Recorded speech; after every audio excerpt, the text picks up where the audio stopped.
Now the new rule is for an entity of concern. And basically what this does is, the OBBA allowed expanded restrictions.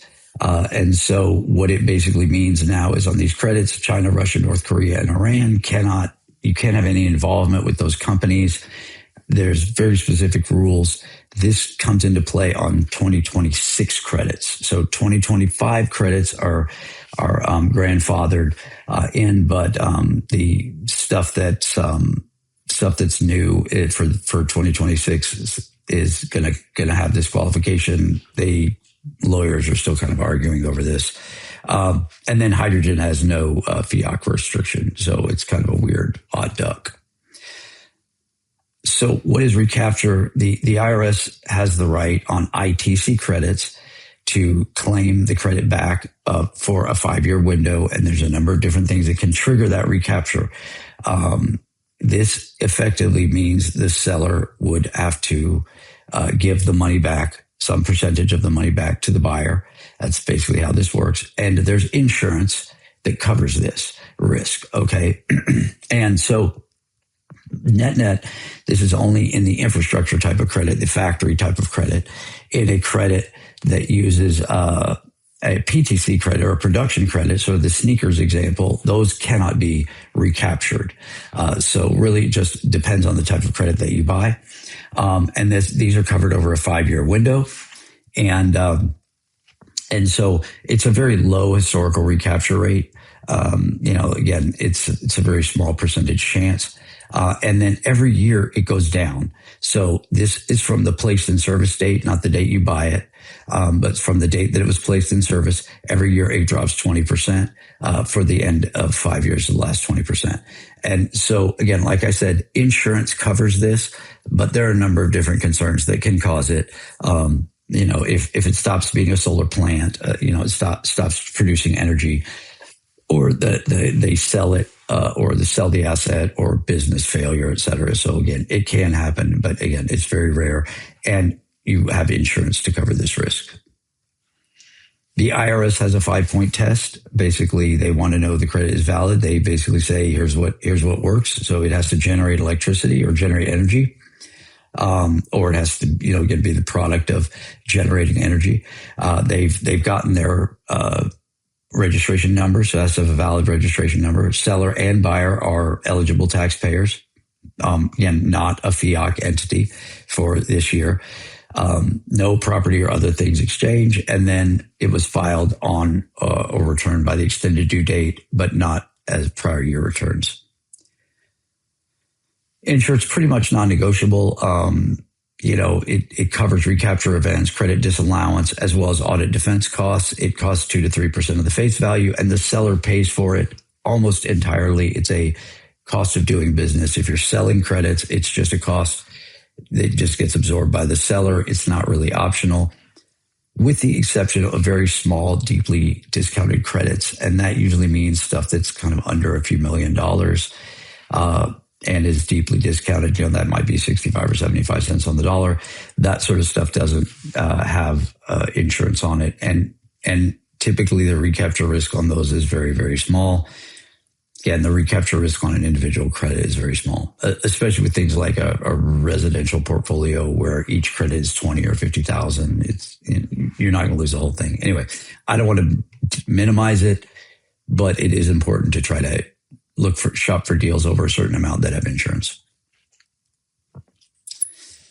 So market pricing, this is, and if you have any questions, feel free to, raise your hand or ask in the webinar chat.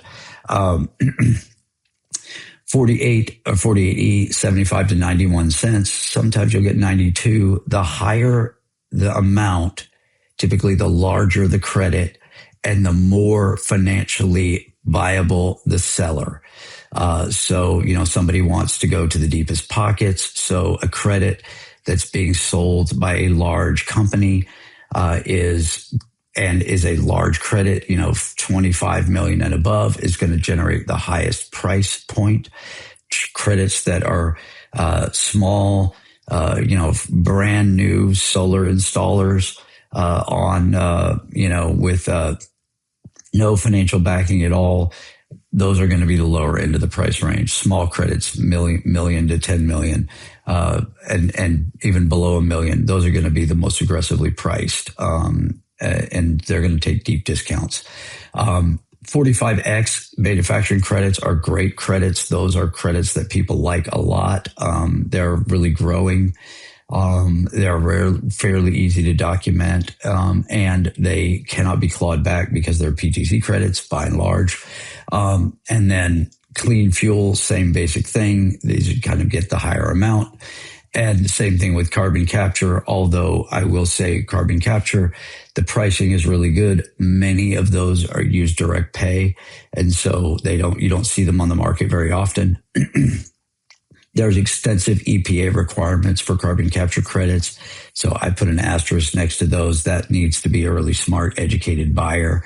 And then the hydrogen credits are fairly interesting, although it is a very small market. You also see things like geothermal that are very small markets, but I think will in the end be larger markets. Typically, you can close. I think that's an error. It should say typically 1 to 2 weeks.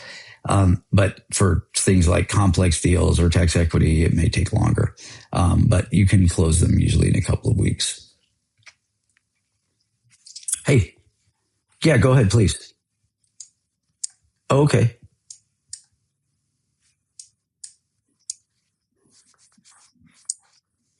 So credits can be used for AMT. As of the 3 years ago, the IRS came back and said that credits could be applied to AMT. Whether that applies to the income type or not, again, I don't know how that particular scenario will qualify. So it just depends on how the income was earned. But it can be used for an AMT payment. And again, I'm happy to provide you with some links to that after the presentation. If you'll follow up with me, I will send you links to the IRS's guidance on using credits with AMT. Because again, it used to not be the case that you couldn't use them for AMT, but now you can. Okay. Oh, I know. What is going on with that? That's super annoying.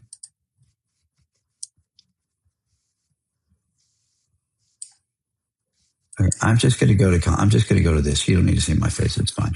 Great. Okay. Yeah. Hopefully. Yeah. This is.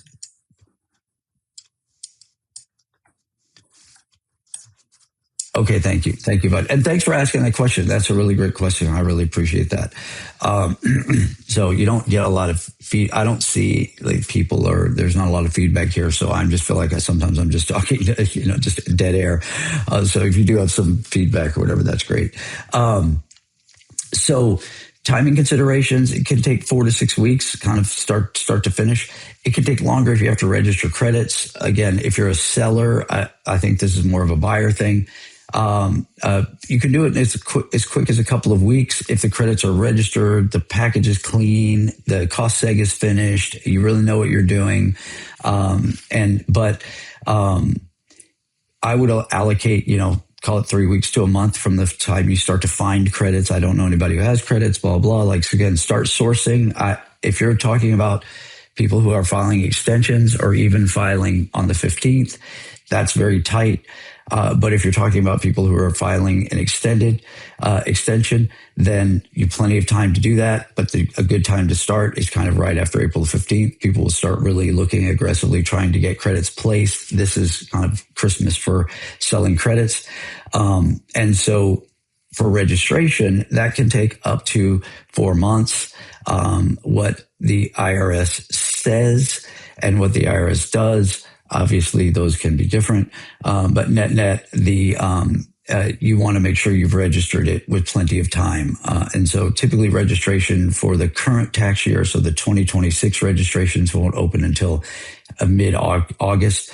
Everything that's 2025 should be registered and will have to be registered by October the 15th at the very latest. So people that are registering them right now, their registrations are going to come back really quickly.